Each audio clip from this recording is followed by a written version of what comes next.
Hello everyone, welcome back to my page আর YouTube channel. So আজকের ভিডিওতে আমরা আঁকবো হলুদ ফুল। আজকে হলুদ ফুলের দিন, কৃষ্ণচূড়ার দিন। সো অনেক দিন পর আমি আরেকটি ভিডিও নিয়ে এসেছি। এটা হচ্ছে আমার ফেব্রুয়ারি মাসে আঁকা প্রথম ফুলের ভিডিও।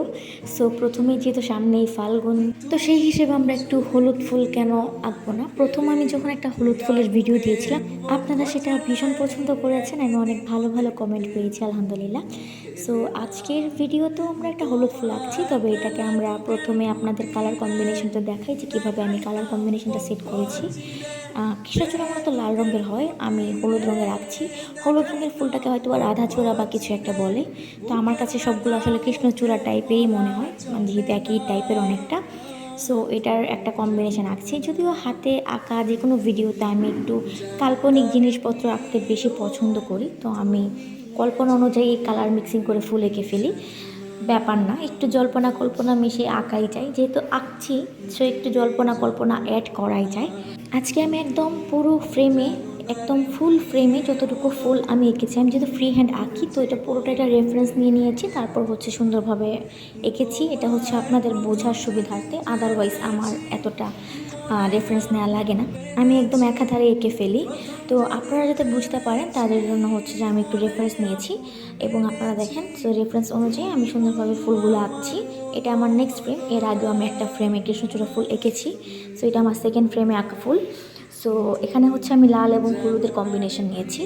সো আই হোপ আপনাদের কাছে ভালো লাগছে। আমি একদম পুরোটা ফ্রেমে যতটুকু ফুল আমি রেফারেন্স নিয়েছি, আমি সবগুলো আকার এবং কালার মিক্সিংটা দেখানোর ট্রাই করছি। আই হোপ আপনাদের কাছে বোঝার সুবিধা হচ্ছে যে কীভাবে আসলে এঁকেছি। কৃষ্ণচূড়ার সাথে আসলে আমাদের সবারই ছোটোবেলার অনেক স্মৃতি জড়িয়ে থাকে।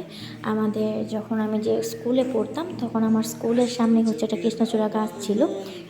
অনেক বড় মাঠ ছিল, তো ওই মাঠে ছিল কৃষ্ণচূড়া গাছ। তো আমরা প্রায়ই হচ্ছে যে যখন গাছের নিচে কৃষ্ণচূড়া পড়ে থাকতো, তো আমরা ছোটো মানুষ, তো আমরা লাল লাল ফুল দেখতাম, হলুদ হলুদ ফুল দেখতাম। তো সেখান থেকে হতো কি যে কৃষ্ণচূড়া নিয়ে ওইখানের একটা পার্ট আমরা হচ্ছে নিতাম ফুলের, এবং ওইটা দিয়ে আমরা নখ বানাতাম। ফেক নেলস থাকে না, ওই ফেক নেলস তৈরি করতাম। তখন তো এত কিছু বুঝতাম না, তো সবাই যেরকম করতো আমরা হচ্ছে এরকম কীভাবে কীভাবে বুদ্ধি বের করে সবাই মিলে এরকম করতাম, বন্ধুরা মিলে।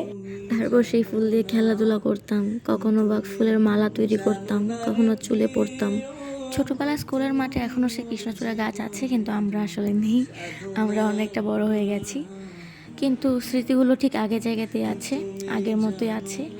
প্রত্যেকটা কাজের পেছনেই কোনো না কোনো স্মৃতি থাকে। তো এই তো গল্পে গল্পে আমার আঁকা প্রায় শেষ, আশা করছি আপনারা বুঝতে পেরেছেন। আমাকে অবশ্যই জানাবেন কেমন লেগেছে। এটা নেক্সট পার্ট আমি আজকে রাতে আপলোড করবো ইনশাল্লাহ।